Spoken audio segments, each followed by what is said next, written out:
Papaya na merong ice cream sa ibabaw. Ganito kahinog yung papaya o kasi bawal kumain daw ng papaya na hilaw ang buntis. Kaya bawal tayong kumain noon.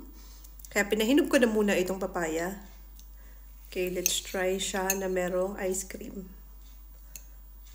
Natikman ko na ito kagabi. Ang tamis, grabe as in. Pero walang ice cream.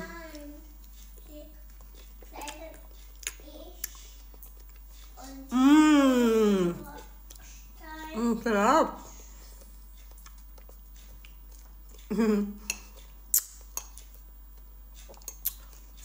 Cheers.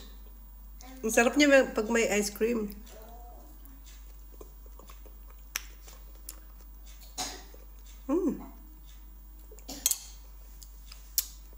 Malamig pa ngayon dito sa Germany. As in. Pero paano na siya? Painit na.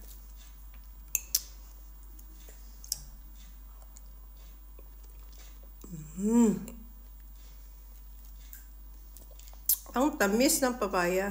Tsaka lambot na niya.